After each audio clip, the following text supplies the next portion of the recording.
welcome to the beginner painting course Lite lesson 3. In this lesson we're going to be talking about form and color. So as far as form and color are concerned, we typically want to start thinking in terms of our values or tones first, and then converting those into their colors later. Let's start with our friend the cone. So I'm going to sketch this cone, and we'll just go ahead and render it out quickly. And we're going to have to raise the value on this side of the cone because it's being hit by the most light. And then I'm just going to use the dodge tool to quickly elevate the form even more. So form is rendering any object as distinguished by the light source and its material. And we get form by understanding our values, but where does color come in to this picture? So since this is all on one layer, what I can do is I can use image, adjustments, and hue saturation. Now when we colorize something that has no chroma to it, it's just achromatic, meaning it has no color, then we take its value information, the information that's contained in the spectrum of lights to darks, or the light family and the shadow family, and convert that into having a hue, a chroma, a color.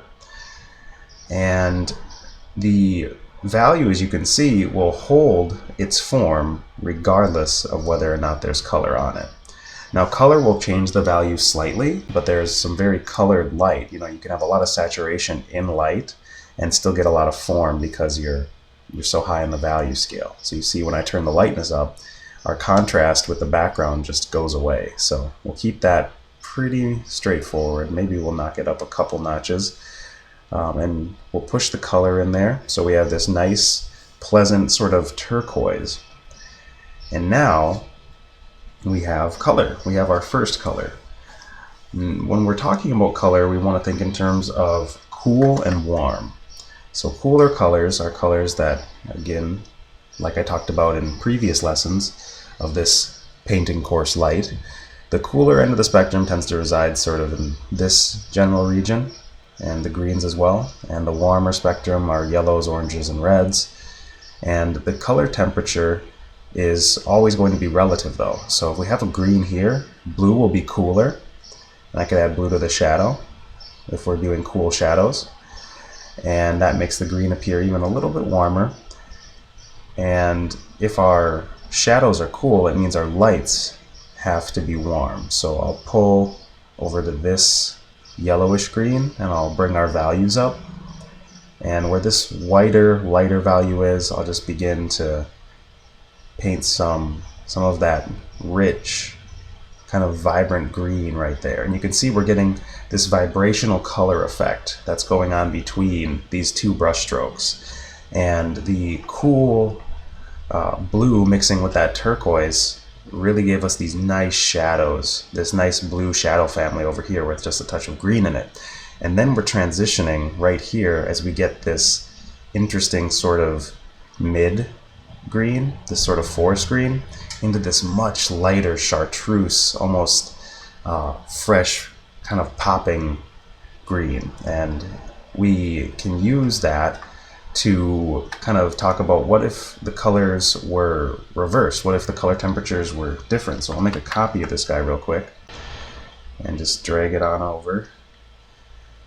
And now we can go to adjustments and we can adjust it selectively. So we can do that based on value, so our blacks, our neutrals, or our whites, or we can do it based on the colors we have established. It's a lot like hue, saturation, brightness, only with more color control, and we'll get to more of it in a second. But let's start with the darkest areas. So as you can see, if I push more cyan in, we get even more blue. It becomes even cooler in the shadows because that's where we're currently targeting. But if I make it warm, we get this sort of weird muddy effect.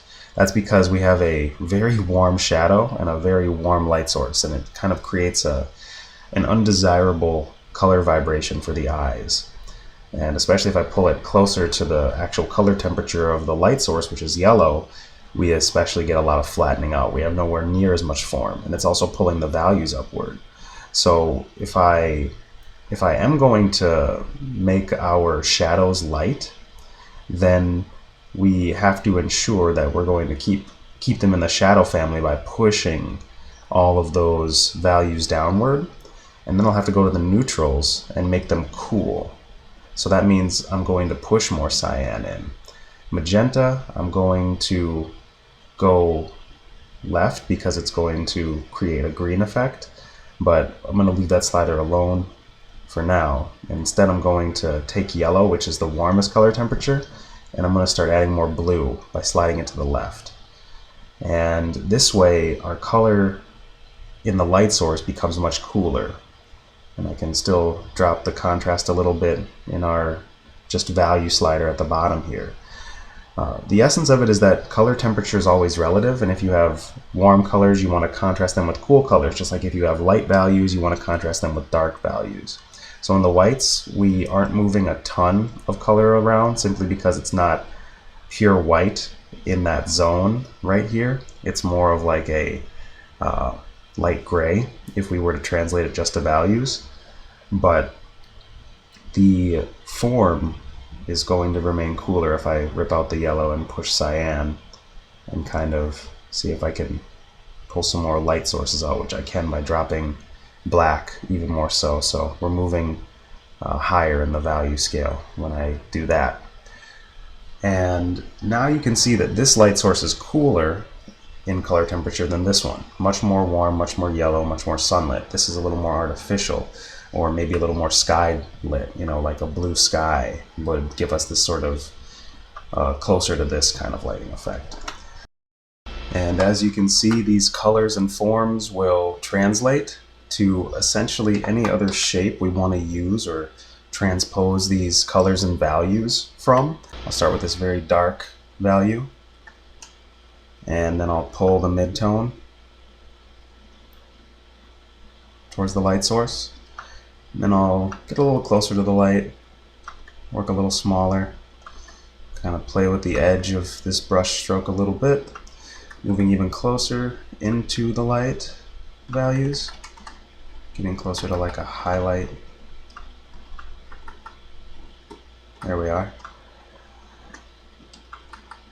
And then we can even bounce some of this green back in, keeping it in the shadow family. And so you can now take these and turn them into essentially any other form. And that is the essence of creating color and form. You can consider your colors quite a bit. You can work with pre-established color palettes, so long as you're aware of the actual forms themselves and how those are going to read dimensionally despite the colors you're using. So if I pull the saturation all the way down, we still have form. These different contrasts and value key relationships can also be transposed into any other image. We're just using these different bits of information like the value scale and the different tones and the colors to create form and visual excitement and contrast on the picture plane that we're working in. And I think that is a really good point to leave us off lesson 3 with. In lesson 4, I will be taking these two shapes and generating a character painting out of them using that information we just talked about to really drive the point home for the last lesson. Thank you for watching, and I will see you in the next one. Be sure to subscribe, like, and share. That really helps the channel grow, really helps continue the facilitation of more lessons. And last but not least, don't be afraid to check out the Beginner Painting Course X, which can be found in the description box. It is the most affordable intro painting course online, and it will serve you very well. Thank you for all of your support, and I wish you happy creating.